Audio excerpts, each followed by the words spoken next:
नमस्कार दोस्तों, स्वागत है आपका रिंकेश परायण चैनल में। दोस्तों आज का जो टॉपिक है वो है सर्कुलेटरी सिस्टम के बारे में। सर्कुलेटरी सिस्टम के बारे में जो थ्योरेटिकल पार्ट है मैं ऑलरेडी बना चुका हूं, उसका जो वीडियो है आपको चैनल पे दिख जाएगा। डिस्क्रिप्शन में उसका लिंक भी दिया है, आप वहां से वीडियो देख सकते हैं। और अगर आपको नोट्स चाहिए तो आप स्क्रीनशॉट लेके उसका प्रिंट आउट भी ले सकते हैं।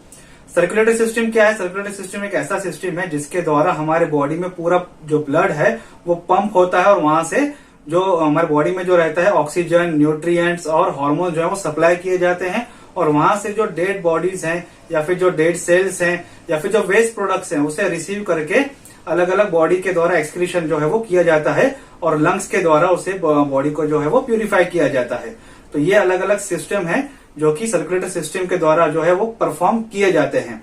सर्कुलेटरी सिस्टम में मैंने आपको यहाँ पे दिखाया है कि जो आपके सामने लंग्स वगैरह दिखाई दे रहे हैं ये असल में रेस्पिरेटरी सिस्टम का हिस्सा है, सर्कुलेटरी सिस्टम का हिस्सा नहीं है। लेकिन ये यहाँ पे प्यूरिफिकेशन होता है, इसलिए मैंने आपको ये क्लेरिफाई करने के लिए इसका डायग्राम जो है यहाँ पे बनाया हुआ है। जो हार्ट रहता है उसका जो साइज रहता है पाम साइज जितना रहता है, हर व्यक्ति का जितना पाम रहता है उतना ही हार्ट का साइज रहता है। पिछले टॉपिक में रेस्पिरेटरी सिस्टम में मैंने आपको बताया था कि जो लेफ्ट लंग रहता है उसका साइज थोड़ा छोटा होता है और एक लोब जो रहता है उसमें कम रहता है। और ये जो जगह है वो हार्ट ऑक्यूपाई करता है, हार्ट की ये जगह रहती है। ये थोरेसिक रीजन में रहता है और स्टर्नम के पीछे रहता है। स्टर्नम क्या है? ये जो बोन रहती है यहाँ पे जिसे ब्रेस्ट बोन कहा जाता है। स्टर्नम के बारे में डिटेल जानकारी अगर चाहिए या फिर रिब्स के बारे में अगर आपको डिटेल जानकारी चाहिए तो उस पर भी वीडियो मैंने चैनल पे बनाया है। आप वीडियो जो है चैनल विजिट करके देख सकते हैं। अब यहाँ पे एक चीज समझ लेते हैं कि जो सर्कुलेटरी सिस्टम है उसमें कौन से हिस्से जो है वो शरीर के काम करते हैं। तो जब सबसे पहले देखते हैं कि एक हार्ट रहता है, उसके बाद कुछ ब्लड वेजल्स रहती हैं और उसके बाद देखते हैं कि ब्लड रहता है। हार्ट एक ऐसा ऑर्गन है जो कि सर्कुलेटरी सिस्टम में एक ही ऑर्गन जो है वो काम करता है। उसके बाद ब्लड वेसल्स हैं, ब्लड वेसल्स के जो है उसे कैटेगराइज किया गया है आर्टरीज और वेन्स में, और फिर बाद में वो नीचे कैपिलरीज में कन्वर्ट हो जाती हैं जहां पे वो अपना एक्सचेंज इनका आर्टरीज और वेन्स जहां पे मिलती हैं उसे कैपिलरीज कहा जाता है। उसके बाद हम लोग देखते हैं कि जो ब्लड है, ब्लड क्या है? एक ऐसा फ्लूइड है जिसमें red blood cells, white blood cells, plasma और हम देखते हैं कि जो प्लेटलेट्स हैं वो ब्लड के अंदर जो रहते हैं। तो सबसे पहले ये समझ लेते हैं कि जो हार्ट का जो राइट साइड है वहां पे डीऑक्सीजनेटेड ब्लड का जो या फिर लो ऑक्सीजनेटेड ब्लड जो रहता है उसका जो काम होता है, और जो लेफ्ट साइड रहता है हार्ट का वहां पे ऑक्सीजनेटेड ब्लड का जो है वो ज्यादातर काम होता है। वो पार्ट वो जो है लेफ्ट साइड का ऑक्सीजनेटेड ब्लड का काम करता है। तो यहाँ पे पहले क्लेरिफाई एक पॉइंट हो जाए कि जो राइट साइड है वो डीऑक्सीजनेटेड ब्लड और लेफ्ट साइड जो है वो ऑक्सीजनेटेड ब्लड। अब जो हार्ट है उसमें 4 चेंबर्स हैं, उसे डिवाइड किया गया है ऊपर और नीचे और लेफ्ट और राइट में।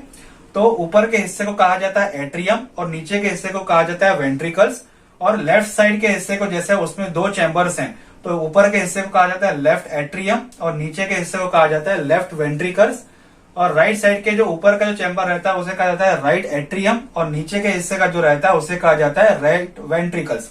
अब जैसे मैंने आपको बताया कि जो हार्ट का राइट साइड में से डीऑक्सीजनेटेड ब्लड जो है वो काम करता है, तो सबसे पहले हम लोग एक एक पॉइंट समझ लेते हैं। तो यहाँ पे समझ लेते हैं कि जो राइट वेंट्रिकल्स है यहां से डीऑक्सीजनेटेड ब्लड जो है निकलता है लंग्स की तरफ जाता है। तो ये किसके थ्रू जाता है? ये जाता है पल्मोनरी आर्टरी के द्वारा। पल्मोनरी आर्टरी के मदद से ये जाता है लंग्स की तरफ। लंग्स में प्यूरिफिकेशन होता है जहां पे एल्वियोलाई और जो कैपिलरीज हैं ब्लड्स की वो दोनों आपस में मिलती हैं। इसके बारे में रेस्पिरेटरी सिस्टम में समझा चुका हूं। वहां पे दोनों ऑक्सीजन और कार्बन डाइऑक्साइड का एक्सचेंज होता है और फिर प्यूरिफाइड ब्लड जो रहता है ये पल्मोनरी वेन द्वारा ये लेफ्ट एट्रियम में दिया जाता है हार्ट के, जहां पे ऑक्सीजनेटेड ब्लड जो है वो रिसीव होता है। यहां से ऑक्सीजनेटेड ब्लड जो लेफ्ट एट्रियम में रिसीव होता है वहां से फिर ये लेफ्ट वेंट्रिकल्स में जाता है और लेफ्ट वेंट्रिकल्स के द्वारा ये पूरे बॉडी में ऑक्सीजनेटेड ब्लड जो है वो जाता है।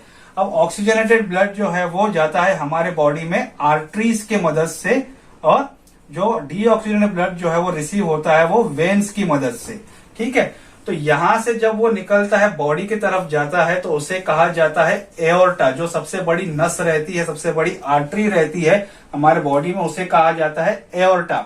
एओर्टा जो रहता है ये फिर यहाँ पे आने के बाद, बाहर निकलने के बाद 2 हिस्सों में डिवाइड हो जाता है। एक है असेंडिंग एओर्टा और दूसरा है डिसेंडिंग एओर्टा।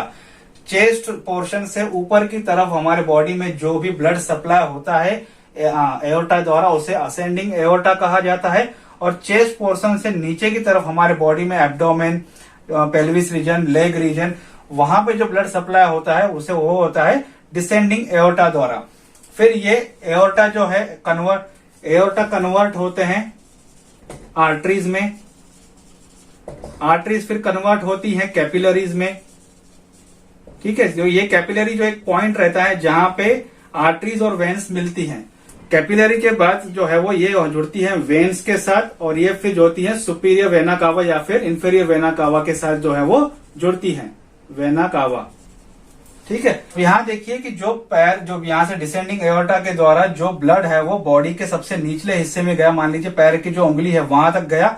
वहां से फिर क्या होता है, कैपिलरीज के द्वारा दोनों में एक्सचेंज होता है ऑक्सीजन और डीऑक्सीजनेटेड ब्लड। फिर वहां से जो कलेक्शन होता है फिर वो रिसीव होता है वेन्स द्वारा, जो कि डीऑक्सीजनेटेड ब्लड हमारे बॉडी से रिसीव करती है।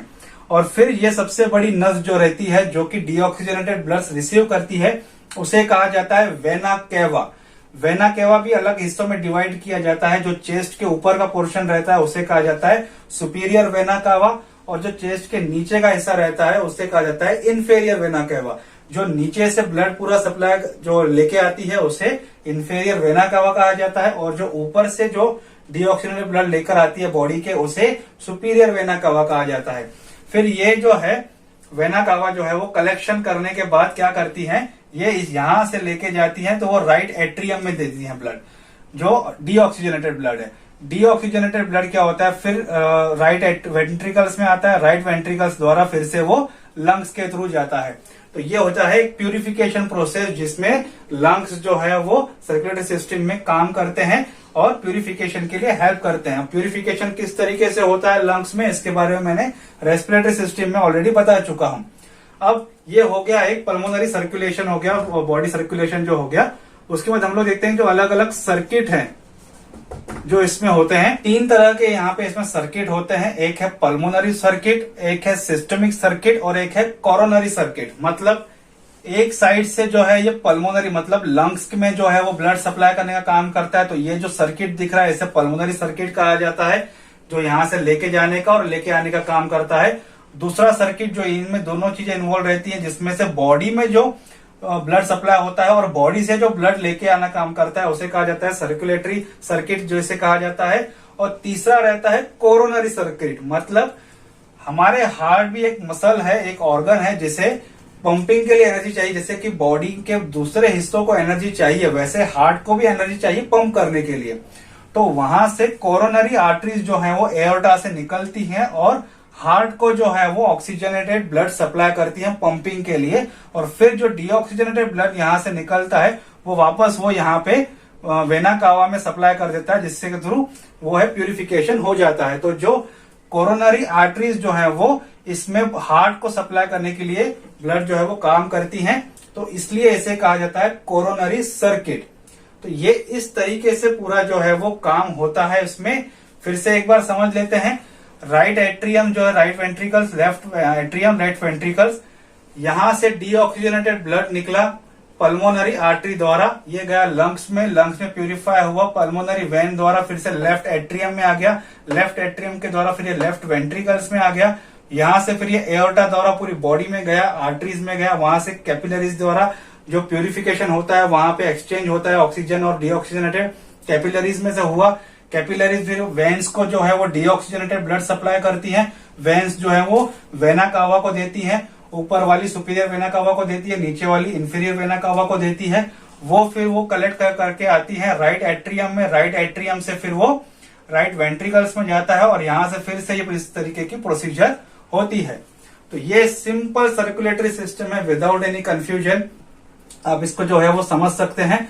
ज्यादा इसमें मैंने टर्मिनोलॉजी इस्तेमाल नहीं किया, डेफिनेशन टर्म्स अगर आपको चाहिए तो आप नोट्स जो है वो रेफर कर सकते हैं। और फंक्शन अगर देख लें सर्कुलेटरी सिस्टम के, तो सिंपल फंक्शन है कि इसका ब्लड जो है वो पूरे बॉडी में सप्लाई करने का काम रहता है, वहां से वेस्ट जो है वो लेके आता है, उसे प्यूरिफाई किया जाता है और उसके बाद अलग अलग सिस्टम में दिया जाता है। जैसे कि एक्सक्रीटरी सिस्टम में देता है, वहां से यूरिन जो है वो निकाल दिया जाता है, स्किन के द्वारा स्वेट के द्वारा निकलता है और फिर ऑक्सीजनेटेड डीऑक्सीजनेटेड ब्लड जो काम रहता है वो लंग्स के द्वारा जो है वो किया जाता है, तो ये पोर्शन वहां पे लेके आया जाता है। तो ये सर्कुलेटरी सिस्टम का ये एक फंक्शन है कि ये ब्लड को प्यूरिफाई करने का काम करता है और ऑक्सीजन, न्यूट्रिएंट्स, हार्मोन जो है बॉडी को पहुंचाने का काम करता है। साथ ही हम लोग देखते हैं कि एक जो हर एक ऑर्गन को एक नरिशमेंट जो है प्रोवाइड करने का काम जो है वो सर्कुलेटरी सिस्टम द्वारा किया जाता है। तो दोस्तों आज का वीडियो यहीं तक था। वीडियो अच्छा लगे तो लाइक, शेयर, सब्सक्राइब, कमेंट जरूर कीजिएगा। Thank you.